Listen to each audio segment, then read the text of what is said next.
प्यारे बच्चों, कैसे हो? आई होप आप स्वस्थ होंगे, मस्त होंगे, व्यस्त होंगे, अपना काम कर रहे होंगे। तो सीधे मैं पहुंचता हूं क्वेश्चन में। प्रश्नावली 12.2 में हम पहुंच गए हैं। 12.2 के 6 प्रश्न मैंने आपको समझा दिए। प्रश्न क्रमांक 7 आप किताब में पढ़िएगा। प्रश्न क्रमांक 7 कहता है, एक ठोस है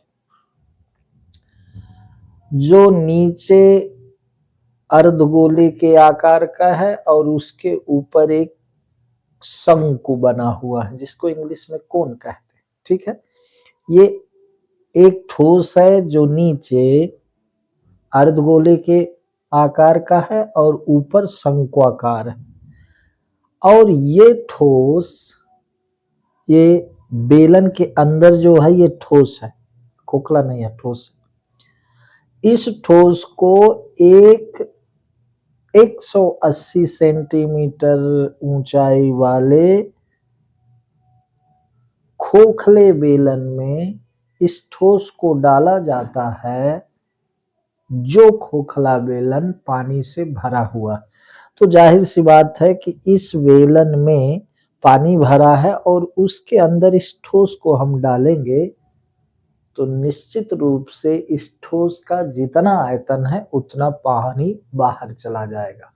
लेकिन चूंकि यहाँ जगह खाली है इसलिए इसमें कुछ पानी रह जाएगा। तो ये प्रश्न यही कहता है कि इस ठोस को, इसकी विमाएं दी, लंबाई ऊंचाई सब दी है, और प्रश्न यही कहता है कि इस ठोस को इस बेलन के अंदर डालने पर जो पानी से भरा हुआ है उस बेलन के अंदर कितना पानी शेष रह जाएगा। अब आप प्रश्न पढ़िएगा। प्रश्न में लिखा है, एक ठोस में ऊंचाई 120 सेंटीमीटर और त्रिज्या 60 सेंटीमीटर, ठीक है, वाला एक शंकु सम्मिलित है जो 60 सेंटीमीटर त्रिज्या वाले एक अर्धगोले पर आरोपित है। ये 60 सेंटीमीटर त्रिज्या वाला अर्धगोला है, इसके ऊपर एक शंकु आरोपित है, जिस शंकु की ऊंचाई ये यहाँ तक, यहाँ से यहाँ तक ये शंकु की ऊंचाई 120 सेंटीमीटर है। इस बेलन की टोटल ऊंचाई, बेलन की ऊंचाई 180 सेंटीमीटर है, त्रिज्या इसकी 60 सेंटीमीटर। तो प्रश्न कहता है कि इस ठोस को पानी से भरे हुए एक लंब वृत्तीय बेलन में इस प्रकार सीधा डाल दिया जाता है कि यह बेलन की तली को स्पर्श करे। ये बेलन की तली माने निचले स्तर को स्पर्श कर रहा है, माने पूरी तरह से नीचे तक ये ठोस है। तो अब प्रश्न कहता है कि यदि बेलन की त्रिज्या 60 सेंटीमीटर और ऊंचाई 180 सेंटीमीटर है तो बेलन में शेष बचे पानी का आयतन ज्ञात कीजिए। मैंने आपको बताया कि ये बेलन जो है, चित्र में जो दिखाई दे रहा है, इसमें पानी भरा है, इसमें ये ठोस डाला जाता है। और ठोस कैसा है? नीचे अर्धगोले का आकार है, ऊपर शंक्वाकार है। तो अब उस बेलन के अंदर कितना पानी शेष रह जाएगा, हमें ये ज्ञात करना है। सीधा सा मतलब है, आयतन का ये प्रश्न है। तो दिया क्या है पहले वो लिख लेते हैं। तो दिया है एक ठोस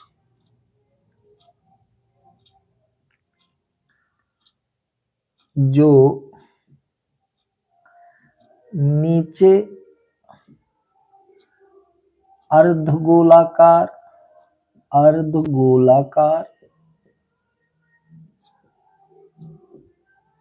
तथा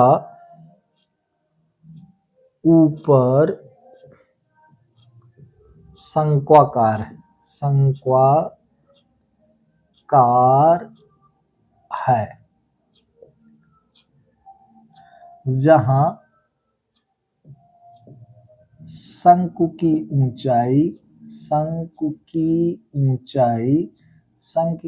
ऊंचाई h1 बराबर 120 सेंटीमीटर, त्रिज्या r बराबर 60 सेंटीमीटर, ठीक है।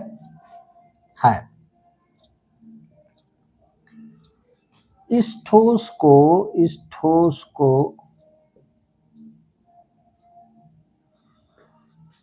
पानी से भरे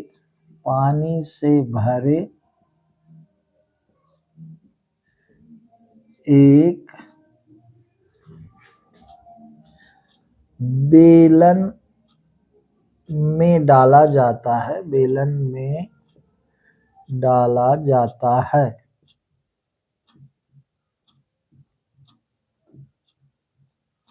जहां बेलन की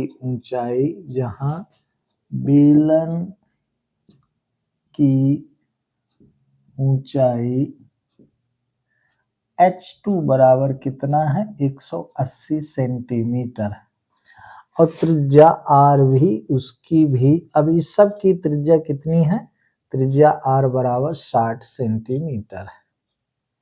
ठीक है, इस ठोस को पानी से भरे एक बेलन में डाला जाता है जहां बेलन की ऊंचाई H2 बराबर 180 सेंटीमीटर, त्रिज्या R बराबर 60 सेंटीमीटर। ठीक है, तो बेलन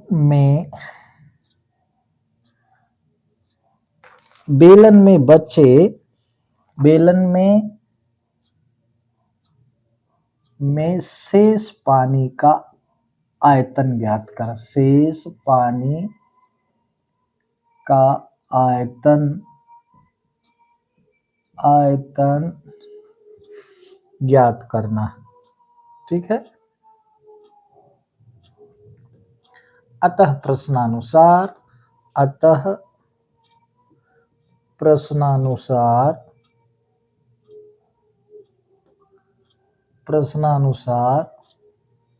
बेलन में शेष माने बेलन में जो पानी बचा हुआ, बेलन में शेष पानी का आयतन बराबर इधर लिखेंगे। आयतन बराबर क्या,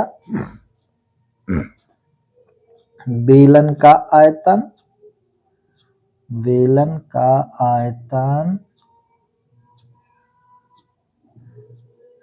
ऋण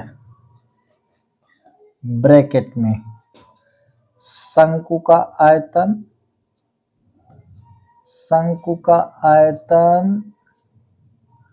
ऋण अर्धगोले का आयतन। अब यहाँ एक चीज ध्यान दीजिए, जितना बेलन का आयतन है, खोखला बेलन है तो उतना उसमें पानी का आयतन है। अब जितना इस ठोस का आयतन है उतना पानी बेलन से बाहर आ जाएगा, तो शेष पानी जो बचेगा, इसीलिए लिखा कि बेलन में शेष पानी का आयतन बराबर बेलन का आयतन ऋण इसलिए लिखा कि उससे पानी बाहर चला जाएगा तो शेष जो बचेगा वो आ जाए। तो ऋण करके शंकु का आयतन धन, यहाँ धन शंकु का आयतन और अर्धगोले का आयतन।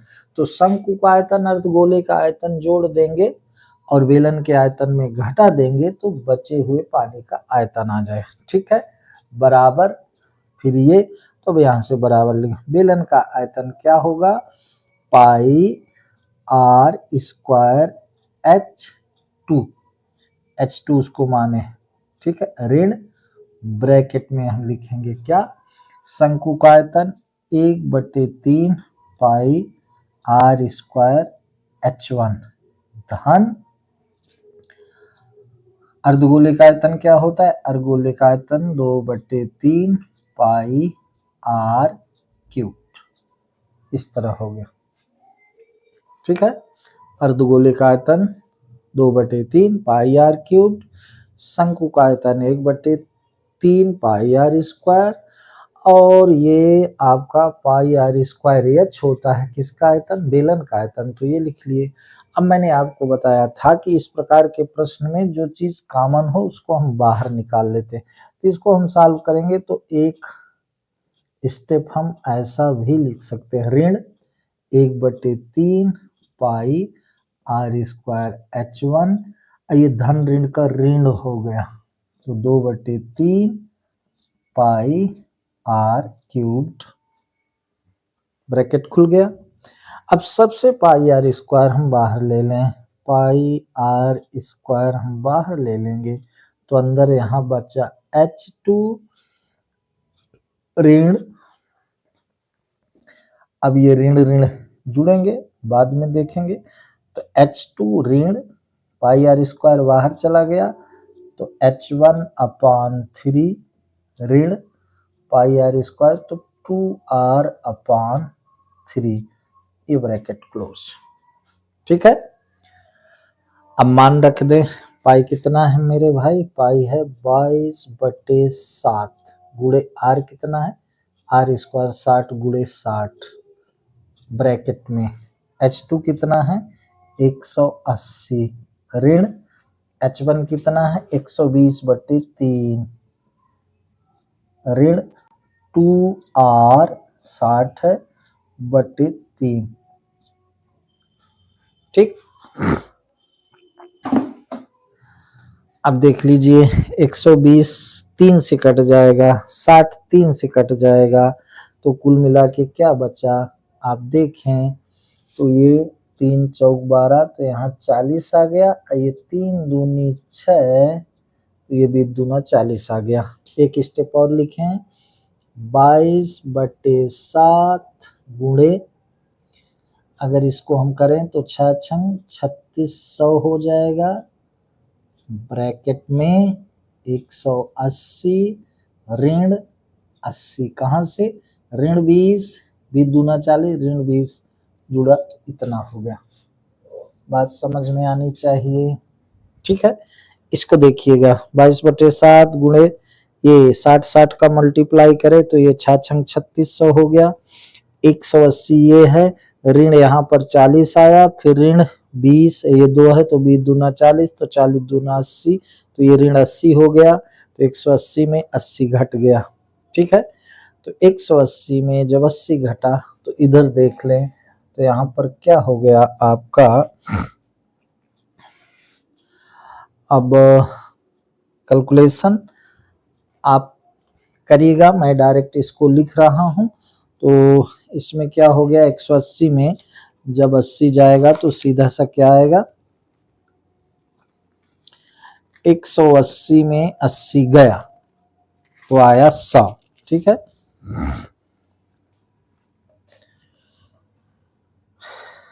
तो 22/7 गुणे 3600 गुणे 180 में 80 गया तो 100 आ गया, ये आपका 100 हो गया। ठीक है, अब जब हम इन पूरे का गुणा करेंगे, फिर नीचे 7 है, तो गुणा करने के बाद आपका आएगा, अगर हम गुणा कर दें तो ये हो जाएगा 792, 36 और 22 का गुणा करेंगे तो 792 आएगा, और ये 4 जीरो रख लेंगे, 1 2 3 4 बटे ये क्या हुआ 7 हुआ, क्या 36 में 36 दूना 72, 36 दूना 72, 7 79, तो 22 और 36 का गुणा कर लें, 2 जीरो ये 2 जीरो ये, फिर इनको रख लें। ठीक है, इसके बराबर क्या होगा, इसके बराबर आप जब डिवाइड करेंगे 7 से तो आपका आ जाएगा ये 11 31 42 9, 11 31 42 9 क्या 5, एक अंक तक ले जाएंगे। अब ये इतना सेंटीमीटर क्यूब आया, इतना सेंटीमीटर क्यूब आया, क्या पानी का आयतन जो उसमें शेष है। ठीक है, अब मेरे भाई अगर इसको हमें सेंटीमीटर क्यूब को मीटर क्यूब में बदलना है, तो 1 मीटर क्यूब में जितने सेंटीमीटर होते हैं 1 मीटर क्यूब में क्या होंगे 2, दो चार दो छा, यानी इकाई, दहाई, सैकड़ा, हजार, 10,000, लाख, 10 लाख। ठीक है, 1 मीटर क्यूब्ड में 10 लाख सेंटीमीटर क्यूब। तो इसको 10 लाख सेंटीमीटर क्यूब, अगर हम 5 को इग्नोर करें, 0.5 है, तो इसको हम 29 के स्थान पर 3 भी लिख सकते हैं, या कि इसको हम इग्नोर करें 0.5 को, तो हम यहाँ इसको डिवाइड करेंगे किससे, 2, 2 4, 2 6, 2 2 4 2 6, 0.2, ये 2 जीरो, ये 2 जीरो, ये 2 जीरो, ये तो यहाँ दशमलव था, तो 2 2 4 2 6 यहाँ आ जाएगा। कुल मिला के 1.131 मीटर क्यूब्ड आयतन आ गया पानी का। ये होगा आपका उत्तर। यहाँ एक चीज समझना है, ये जो आया था इकाई, दहाई, सैकड़ा, हजार, 10,000, लाख, 10 लाख, 11,31,429.5 सेंटीमीटर क्यूब में आया था। अब सेंटीमीटर क्यूब को जब मीटर क्यूब में कन्वर्ट करना है, तब हम 10 लाख सेंटीमीटर से डिवाइड कर देते हैं, तो वो मीटर क्यूब में है। क्यों? इकाई, दहाई, सैकड़ा, हजार, 10,000, लाख, 10 लाख, क्योंकि 1 मीटर क्यूब में 10 लाख सेंटीमीटर क्यूब होते हैं। ये आज इसमें संबंधित शॉर्ट वीडियो मैं बनाऊंगा, देखिएगा। तो ये मीटर क्यूब 1.131 मीटर क्यूब आ गया क्या, इस बेलनाकार बर्तन में बचे हुए पानी का आयतन। ठीक है, तो इस तरह से ये प्रश्न सॉल्व हुआ। प्लीज इसको आप करिएगा। कैलकुलेशन थोड़ा, चूंकि आपको डिवाइड करना, मल्टीप्लाई करना, वो जोड़ गुणा भाग तो आना ही चाहिए भाई, नहीं तो फिर ये कठिन हो जाता है। ठीक है, तो हमने जब ये पृष्ठीय और क्षेत्रफल और आयतन के सवाल बताना शुरू किया था, तो मैंने कहा था कि जो हम फार्मूला लिखते हैं तो उससे कॉमन ले लेते हैं, तो हमें कैलकुलेट करने में, गणना करने में सुविधा होती है। तो प्लीज इसे आप करिएगा। अब चलते हैं आगे के प्रश्न में। ठीक है, प्रश्न क्रमांक 7 आपका पूरा हो गया। आइए चलते हैं प्रश्न क्रमांक 8 में। लास्ट प्रश्न आपके पृष्ठीय क्षेत्रफल तथा आयतन से संबंधित जो प्रश्न है, आपका ये 12 अध्याय, चैप्टर 12 भी पूरा होने वाला है एक सवाल करने के बाद। ओके, तो इसको आप देखिएगा प्लीज। आगे वाला प्रश्न देखते हैं, प्रश्न क्रमांक 8। प्रश्न क्रमांक 8 कहता है, एक गोलाकार कांच के बर्तन की एक बेलन के आकार की गर्दन है। प्रश्न 8, ये बेलन के आकार की गर्दन बना दिया हमने, और यहाँ हमने एक ठोस बना दिया ऐसा। ये देखो मेरे भाई, आप देखते होंगे लैब में इस प्रकार का ठोस, थोड़ा आपसे इस प्रकार के बोतल कांच के रखे रहते हैं। कहाँ? लैब में रखे रहते हैं। ठीक है, इस प्रकार के बोतल। तो एक गोलाकार कांच के बर्तन की एक बेलन के आकार की गर्दन है जिसकी लंबाई 8 सेंटीमीटर। ये बेलनाकार जो गर्दन है, इसकी लंबाई कितनी है? 8 सेंटीमीटर है। और इसका व्यास कितना है मेरे भाई? 2 सेंटीमीटर है। ठीक है, तो त्रिज्या 1 सेंटीमीटर हो जी। और जबकि गोलाकार भाग का व्यास, इसका व्यास ये होगा, ये व्यास कितना है? 8.5 सेंटीमीटर। ठीक, तो प्रश्न कहता है, इसमें भरे जा सकने वाले पानी की मात्रा माप कर एक बच्चे ने यह ज्ञात किया कि इस बर्तन का आयतन 345 सेंटीमीटर क्यूब है। जांच कीजिए कि उस बच्चे का उत्तर सही है या नहीं, यह मानते हुए कि उपरोक्त मापन आंतरिक मापन है और पाई 3.14 है। ठीक है, तो अब इस कांच के बोतल में भरे जाने वाले पानी का आयतन का मतलब इस बेलनाकार भाग का आयतन धन इस गोले का आयतन। तो प्रश्न में दिया क्या है, पहले ये लिख लेंगे। ये प्रश्न 8 है, इसको हल करते हैं। दिया है एक कांच की बोतल, ये लिखना चाहिए, एक कांच की बोतल जो ऊपर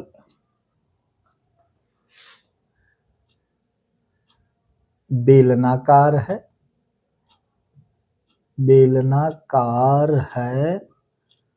और नीचे गोलाकार है। ठीक है। बेलन की ऊंचाई h बराबर दी है 8 सेंटीमीटर और त्रिज्या r1 बराबर दी है कितनी, 1 सेंटीमीटर। क्यों भाई 1 सेंटीमीटर, व्यास दिया है 2 सेंटीमीटर तो त्रिज्या 1 सेंटीमीटर हो गई। ठीक है। गोलाकार भाग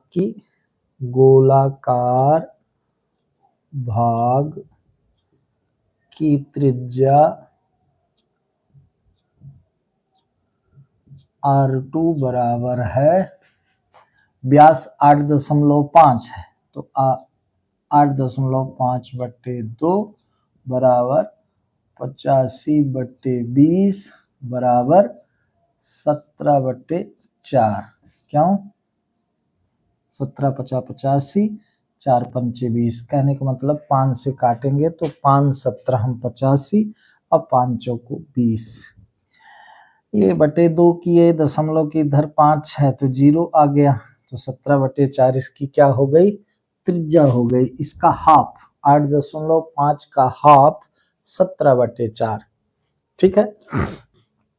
क्योंकि व्यास दिया है, व्यास का आधा त्रिज्या होता है, आप समझ गए होंगे, कई प्रश्न में बताया गया ना। हमें ज्ञात करना है कि बोतल में भरे पानी का आयतन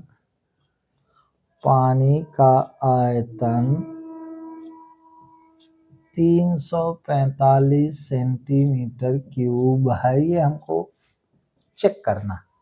ठीक है। अतः प्रश्नानुसार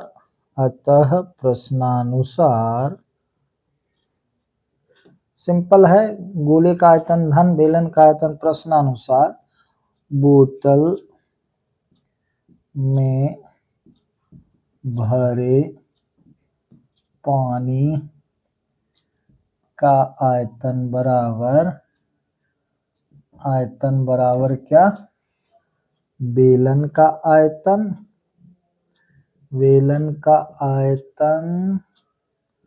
धन गोले का आयतन।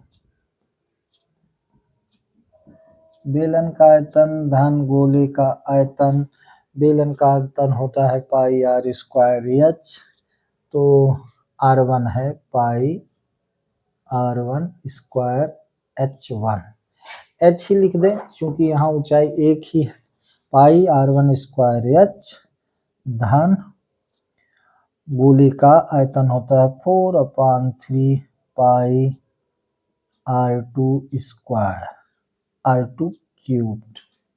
ठीक है। दोनों में से पाई कॉमन ले लें तो r1 स्क्वायर धन h, तो r1 कितना है 1 स्क्वायर गुणे धन नहीं r1 स्क्वायर गुणे h कितना है 8 धन 4/3 गुणे r2 क्यूब्ड, r2 कितना है 17/4 है तो 17/4 गुणे 17/4 गुणे 17/4, कैलकुलेशन थोड़ा सा बड़ा है ठीक है। लेकिन मेरे भाई ये 4 से 4 कट गया, ठीक है। तो अब इसमें पाई का मान बोला है कि 3.14 लेना है। ये 1 का स्क्वायर 1, तो ये हो गया 8 धन। अब 17 17 हम 289 और 289 में हम 17 का गुणा करेंगे तो हमको प्राप्त होगा कितना, 49 13, ठीक है। 17 17 हम 289, 17 हम 49 13 बटे 4 चौक 16 त्या 48, ये आया आपका। अब एक तरीका और है, इसको इससे सीधे डिवाइड कर दें डेसिमल के 2 स्थान तक, फिर उसको 8 जोड़ दें, फिर इसको इसमें गुणा कर दें। चाहे तो ऐसा करें, इसको हम सॉल्व करने, यद्यपि ये संख्या बड़ी हो जाएगी। 3.14 गुणे 8 ठाई 64, 8 चौक 32 6 38 धन 49 13 बटे 48, ये कर लिया, ठीक है। भिन्न के नियम से 8 बटे 1 करके इसका एलसीएम, चाहे डायरेक्ट इसका इसमें गुणा, धन ये बटे 48, ठीक है। इसको हम काट भी सकते हैं, 2 दूनी 4, 2 चौको 8 24 आया, 2 एकम 2, 2 पंचे 10, 2 सत्ते 14, 1.57, ठीक है। इधर देख लें तो ये क्या हो गया, 1.57 गुणे, इसको जब हम जोड़ेंगे तो 4 3 7, कुल मिला के आया 52 97 बटे आपका हो गया 24, ठीक है। 52 को 24 से हमने डिवाइड किया तो 220.70 आया, 220.70। इसका हम आपस में गुणा करें, गुणे 52 बटे 24 आया। तो 52 को जब हम 24 से डिवाइड करेंगे तो 220.70 आया। अब 220.70 और 1.57 को जब हम गुणा करेंगे तो क्या आएगा, 346.49 सेंटीमीटर क्यूब, ठीक है। तो प्रश्न में ये कहा गया था कि उस बच्चे ने जब इस कांच के बोतल में भरे हुए पानी का आयतन ज्ञात किया तो 345 सेंटीमीटर क्यूब आया। नहीं भाई, 345 सेंटीमीटर क्यूब गलत है, ये 346.49 सेंटीमीटर क्यूब सही है। अतः दिया गया पानी का आयतन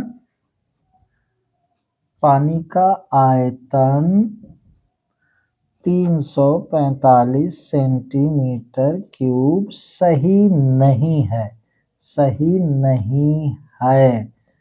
ये लिखेंगे। सही आयतन है 346.49 सेंटीमीटर क्यूब, ठीक। तो इस तरह से आपने देखा प्रश्नावली 12.2 के सारे प्रश्न पूरे हो गए। अब आपको हम ले चलेंगे काहे में, सांख्यिकी में। सांख्यिकी में पहुंचेंगे, गणित कैलकुलेशन की चीज है, तो सांख्यिकी में जब हम पहुंचेंगे तो प्लीज हमें ध्यान देना होगा कि सांख्यिकी से रिलेटेड एक 5 नंबर का क्वेश्चन आता ही है, और उसमें अगर आपसे कैलकुलेशन जोड़ घटाना गुणा भाग आता है तो सांख्यिकी के सवाल आपसे नहीं छूटेंगे। सो प्लीज इसको आप लिखिएगा, ध्यान दीजिएगा। तो भाई मिलते हैं आपसे अगले वीडियो में अगले चैप्टर सांख्यिकी के साथ। तो प्यारे बच्चों, पुनः मैं कहना चाहूँगा, प्लीज मेरा वीडियो अगर आपके समझ में आता है, आप समझ पाते हैं, तो कम से कम अपने मित्रों के पास जरूर इसको शेयर करें। ठीक है। और फिर मेरे वीडियो को लाइक करें, मेरे गणित के channel you can do maths को सब्सक्राइब करें। आज बस इतना ही, धन्यवाद।